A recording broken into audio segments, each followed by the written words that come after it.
10 pinakadelikadong isda. Ang mundo ng karagatan ay tahanan ng iba't ibang nilalang na kahanga-hanga. Ngunit sa kabila ng kanilang kagandahan, may mga isda na nagtataglay ng matinding panganib.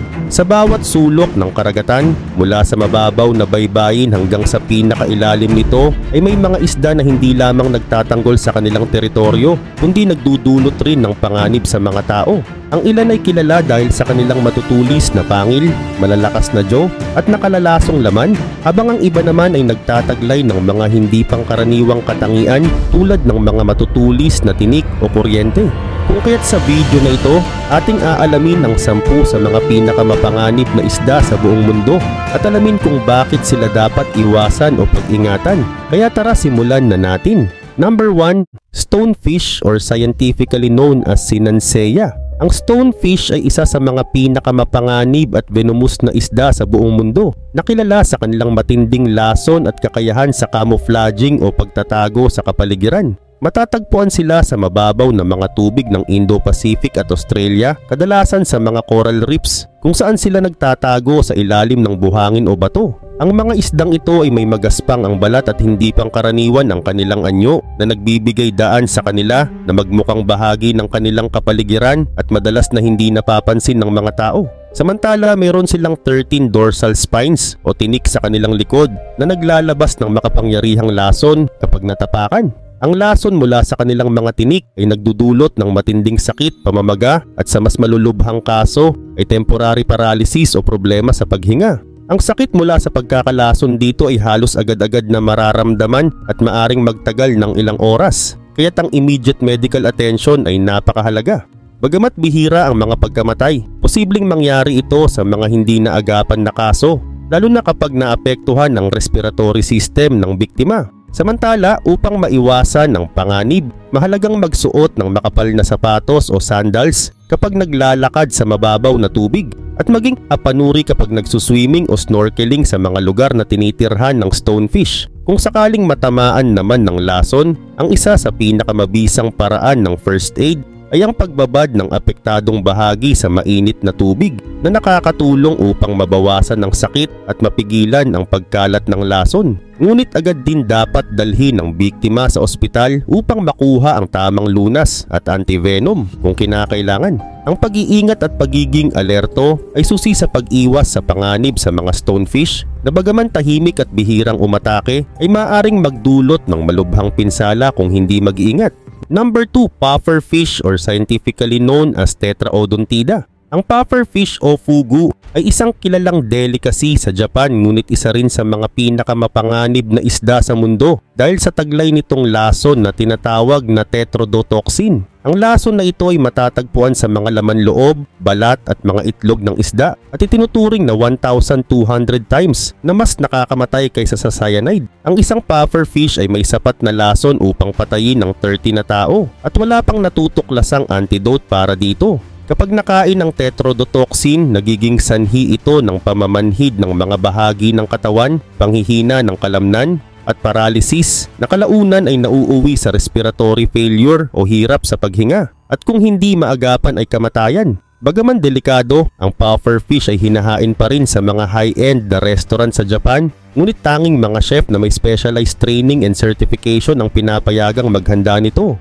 Samantala, ang proseso ng paghahanda ng pufferfish ay kinakailangang sobrang maingat dahil kahit maliit na pagkakamali ay maaring magresulta sa malubhang pagkamatay. Gayunpaman, mayroong higit sa 120 types ang pufferfish, ngunit hindi lahat ng uri nito ay naglalaman ng lason. Ang pinakamapanganib na uri nito ay ang Takifugu rubripes o tiger puffer na isa sa mga karaniwang ginagamit sa mga restaurant. Sa kabila ng panganib nito, maraming tao ang naghahanap sa kakaibang lasa ng isdang ito na tila nagbibigay ng kakaibang kilig dahil sa alam nilang maaari itong maging delikado sa kanilang kalusugan. Sa mga bansa tulad ng Japan, ang pagkain ng pufferfish ay hindi lamang itinuturing na basta pagkain, kundi bahagi ng kanilang kultura at prestige. Dahil kasabay ng pagtikim ng isdang ito ay ang pakiramdam na parang nagsusugal ng buhay. Dahil alam ng mga kumakain ng panganib na dala nito, ngunit nagtitiwala sila sa kasanayan ng chef.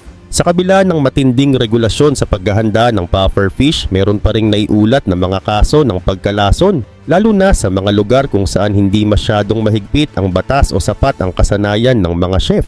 Samantala sa ilang bahagi ng mundo, ang illegal na trading ng pufferfish ay nagiging sanhi ng aksidenteng pagkamatay at patuloy itong isang issue sa mga bansang hindi maayos ang regulasyon ng ganitong delicacy. Number 3. Tiger shark or scientifically known as Galocerdo cuvier. Ang tiger shark ay isang malaki at agresibong uri ng shark na matatagpuan sa mga tropical at subtropical na karagatan sa buong mundo.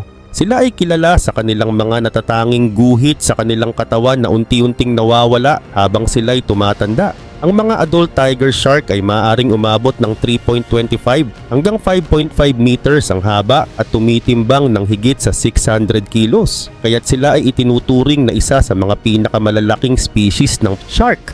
Bukod dito, ang kanilang malalakas na jaw at matutulis na ngipin ay nagbibigay sa kanila ng kakayahang kumain ng halos kahit anong bagay sa karagatan.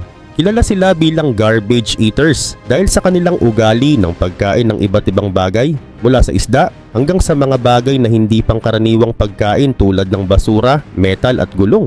Isa sa mga dahilan kung bakit itinuturing na mapanganib ang tiger shark ay dahil kilala sila bilang opportunistic feeders na nangangahulugang handa silang kumain ng anumang bagay o isda na madaanan. Dahil dito minsan ay nagkakamali sila ng pag-atake sa mga tao, lalo na kung ang isang tao ay nasa surfboard o lumalangoy sa mga lugar kung saan sila madalas maghanap ng pagkain.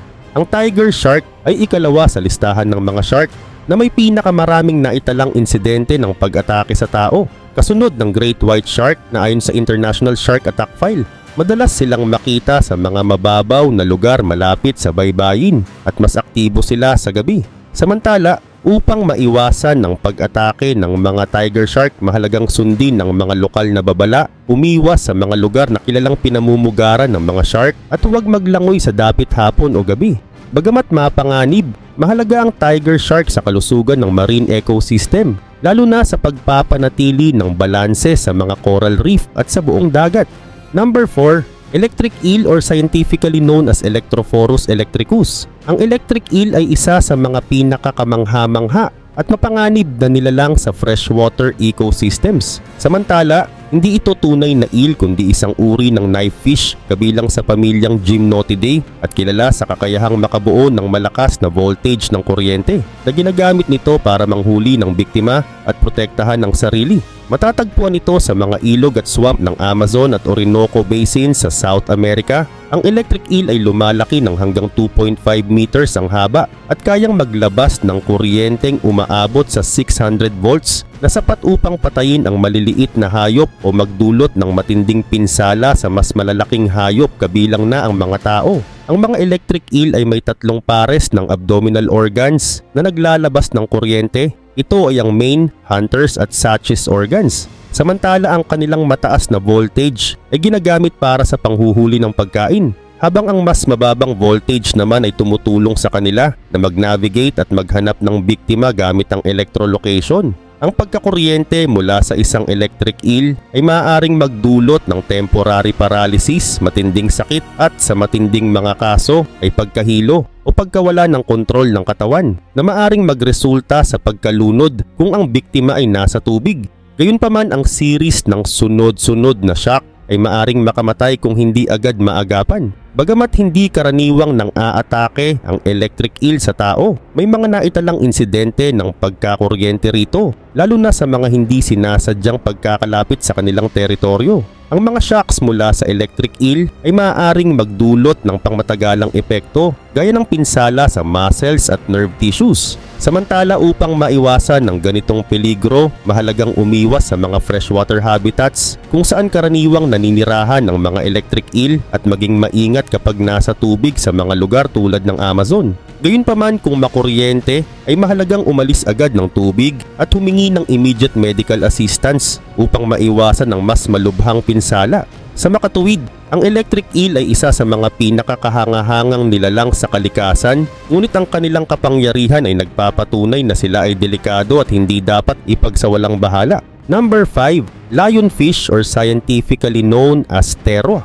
Ang lionfish ay kilala sa kanilang makulay at mapangakit na anyo at isa sa mga pinakamapanganib na isda dahil sa kanilang venomous spines at pagiging invasive species. Karaniwan silang matatagpuan sa Indo-Pacific. Ang lionfish ay kumalat na rin sa mga lugar tulad ng Atlantic Ocean at Caribbean Sea, kung saan naging banta sila sa mga marine ecosystems. Ang kanilang mga dorsal, pelvic at anal spines ay naglalaman ng venom na nagdudulot ng matinding sakit, pamamaga at sa ilang kaso, mga sintomas tulad ng hirap sa paghinga kapag natusok nila ang tao. Bagamat hindi agresibo, ang lionfish ay nagiging mapanganib kapag naistorbo o nalapitan at ginagamit ang kanilang mga spines bilang depensa. Bukod sa kanilang panganib sa tao, ang lionfish ay kinikilala rin bilang isang banta sa kalikasan dahil sa kanilang pagiging invasive. Samantala, wala silang natural na predator sa mga bagong tirahan nila, kaya mabilis ang pagdami ng kanilang populasyon. Gayunpaman, kumakain sila ng maliliit na isda at crustacean na nagiging sanhi ng pagkabawas ng lokal na species, lalo na sa coral reefs. Ang pagkawala ng mga juvenile fish at iba pang marine species na kinakain nila ay nagdudulot ng ecological imbalance na nagpapahina sa buong marine ecosystem. Bilang tugon, isinasagawa ang iba't ibang hakbang upang makontrol ang kanilang populasyon, kabilang ang manual removal kung saan kinukuha ang mga lionfish mula sa coral reefs at sila ay itinuturing bilang isang pagkain dahil ligtas kainin ng kanilang laman. Samantala, ang pag-capture sa mga lionfish ay nangangailangan ng edukasyon at kooperasyon mula sa iba't ibang sektor, kasama ang mga marine biologists, mangingisda at mga komunidad na malapit sa mga apektadong lugar. Sa ganitong paraan, maaring maprotektahan ang marine biodiversity at maiwasan ang mas malubhang epekto sa kalikasan at ekonomiya. Number 6. Barracuda or scientifically known as Spirena. Ang barracuda ay isang uri ng isda na kilala sa matatalim na ngipin, mabilis na paglangoy at agresibong pag-uugali, dahilan upang maituring itong mapanganib sa mga tao.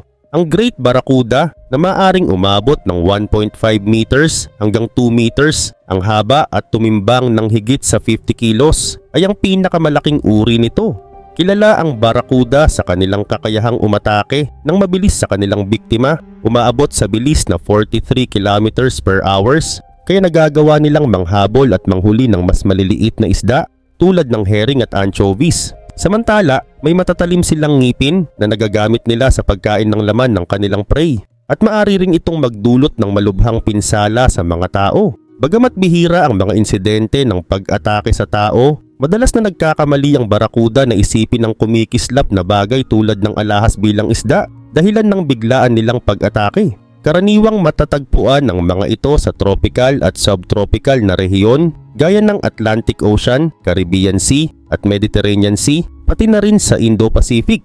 Mahilig silang manatili sa mga coral reefs, mababaw na baybayin at mangrove areas, ngunit minsan din silang makikita sa mas malalim na bahagi ng dagat. Sa kabila ng kanilang panganib, mahalaga ang mga ito na manatili sa marine ecosystem dahil tumutulong sila sa pagkontrol ng populasyon ng mga isda sa mga reef at sa pagpapanatili ng balanse sa ekolohiya sa ilalim ng dagat.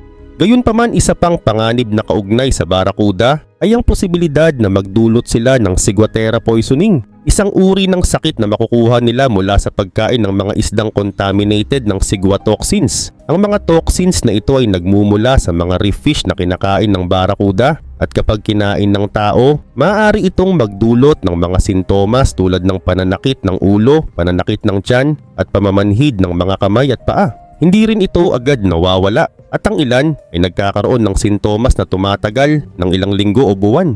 Upang maiwasan ang panganib ng barracuda, mahalagang umiwas sa pagsusuot ng kumikislap na kagamitan at sundin ang mga lokal na babala ukol sa presensya ng mga isdang ito sa mga diving or snorkeling areas. Bukod dito, dapat iwasan ang pagkain ng malalaking barracuda dahil sa mas mataas na tsansa ng ciguatera poisoning.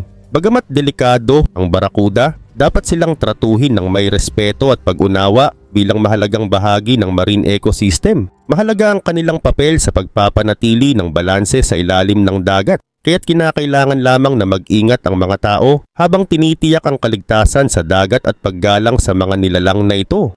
Number 7, viperfish or scientifically known as Chaoliodus. Ang viperfish ay isang isda sa malalim na dagat na kilala sa kanyang nakakatakot na hitsura at malalaki at matutulis na ngipin. Nabubuhay ito sa mga rehiyong mesopelagic at bathypelagic oceans sa lalim na umaabot mula 200 hanggang 4,800 meters. Ang viperfish ay kadalasang may sukat na umaabot sa 30 hanggang 60 centimeters at karaniwang may madilim na kulay tulad ng itim o dark silver na tumutulong sa kanila na mag-camouflage sa madilim na kapaligiran.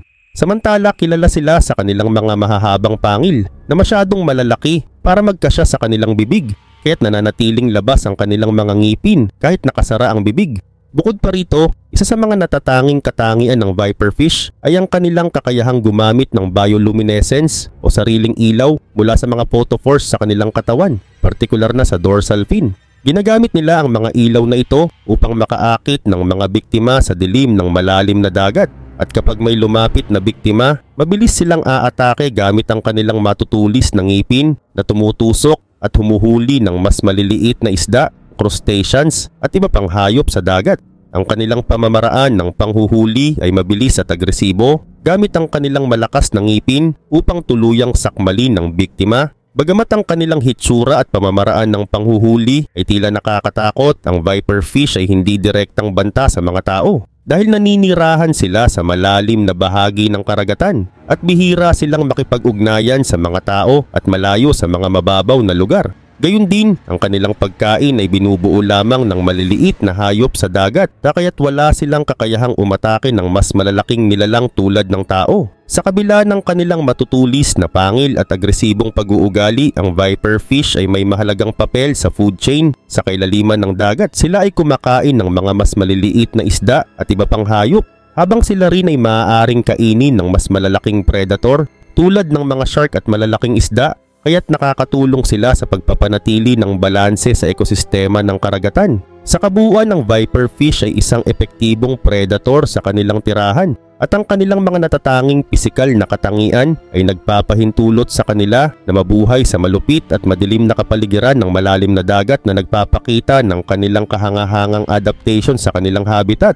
Number 8, Candiru or scientifically known as Vandelia cirrhosa. Ang kandiru na kilala rin bilang toothpick fish o vampire fish ay isang maliit ngunit kilalang mapanganib na isda mula sa mga ilog ng Amazon sa South America. Karaniwang may haba lamang na 2.5 hanggang 15 centimeters. Ang kandiru ay may halos transparent na katawan na nagbibigay dito ng kakayahan na maging halos hindi na makita sa tubig. Bagamat maliit ang sukat nito, ang kandiru ay itinuturing na mapanganib dahil sa kanilang parasite nature at bihirang insidente ng pag-atake sa tao. Samantala, kilala sila sa pagpasok sa hasang ng mas malalaking isda kung saan sila kumakapit gamit ang kanilang matutulis na tinik upang sumipsip ng dugo ng kanilang biktima. Ang ganitong uri ng parasitism ay nagbigay sa kanila ng palayaw na vampire fish. Ang kandiru ay nabubuhay sa maulap at malalim na bahagi ng Amazon River Basin at umaasa sa kanilang pambihirang pangamoy upang mahanap ang daloy ng tubig mula sa mga hasang ng kanilang mga host.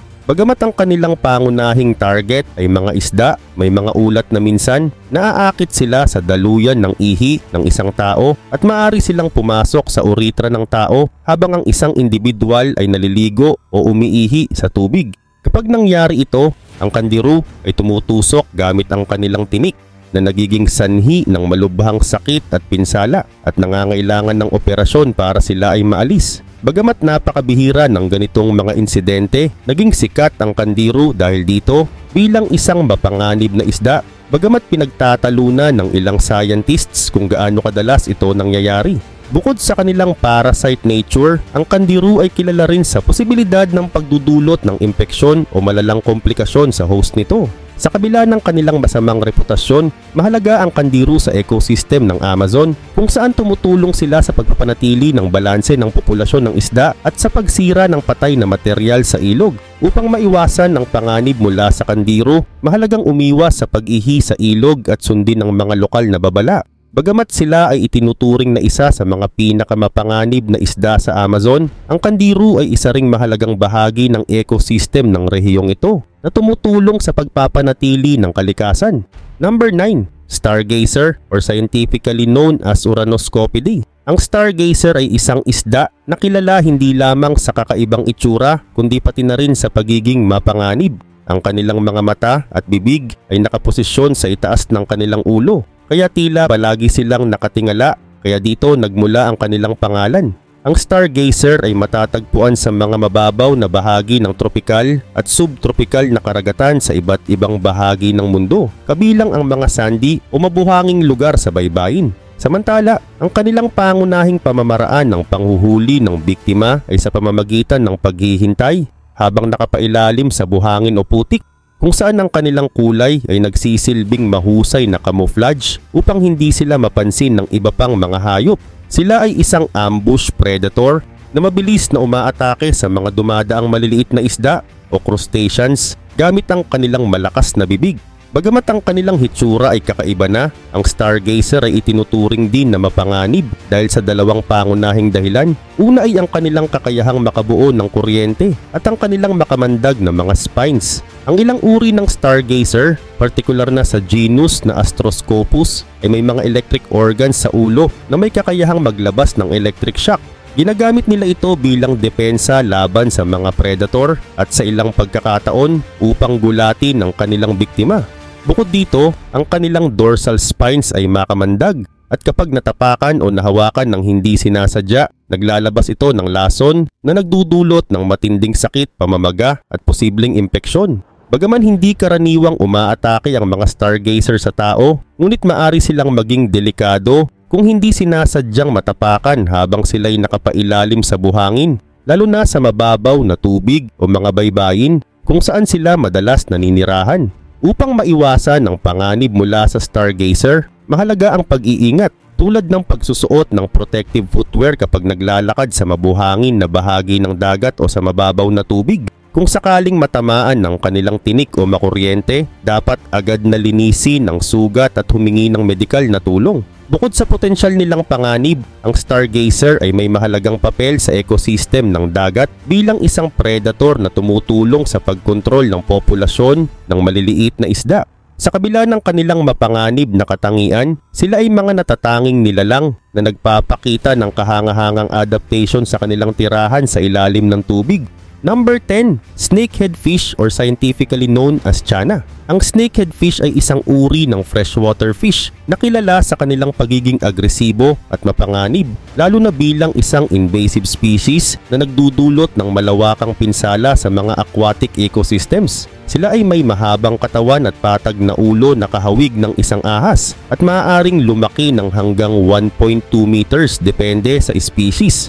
Kilala rin sila sa kanilang kakayahang mabuhay sa labas ng tubig ng ilang araw dahil sa kanilang kakayahang huminga ng hangin gamit ang kanilang isang espesyal na organ.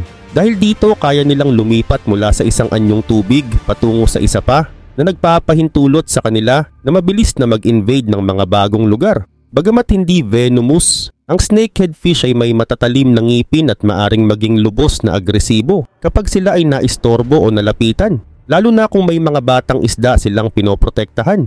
Kilala sila sa kanilang kakayahang kumain ng halos anumang aquatic species, kabilang ang maliliit na isda, amphibians at crustaceans. Dahil dito sila ay nagdudulot ng malaking banta sa mga lokal na freshwater species na nagre-resulta sa pagkasira ng ecosystem at pagkawala ng biodiversity sa mga lugar na kanilang nasasakupan. Samantala, bilang isang top predator, wala silang masyadong kalaban sa mga bagong tirahan na nagiging sanhi ng ecological imbalance at pagkaubos ng mga lokal na isda. Sa maraming bansa tulad ng United States at ipinagbabawal ang pag-import at pagbebenta ng snakehead fish upang maiwasan ang kanilang paglaganap at maprotektahan ang mga lokal na wildlife. Bukod dito, may isinasagawa rin ang mga programa ng gobyerno at mga environmental groups upang manual na alisin ang populasyon ng snakehead sa pamamagitan ng paggamit ng nets, traps at spearfishing. Sa kabila ng kanilang direktang panganib sa mga aquatic ecosystems, bihira silang makapinsala sa tao, ngunit ang kanilang agresibong pag-uugali ay maaaring magdulot ng seryosong panganib. Gayunpaman, ang kontrol sa kanilang populasyon ay mahalaga upang mapanatili ang balance sa freshwater ecosystems at protektahan ang kalikasan at kabuhayan ng mga mangingisda. Ang mundo ng karagatan ay tunay na maraming kamangha-manghang mga nilalang. Ngunit tulad ng natutunan natin, may mga isda na dapat tayong pag-ingatan dahil sa kanilang pagiging mapanganib.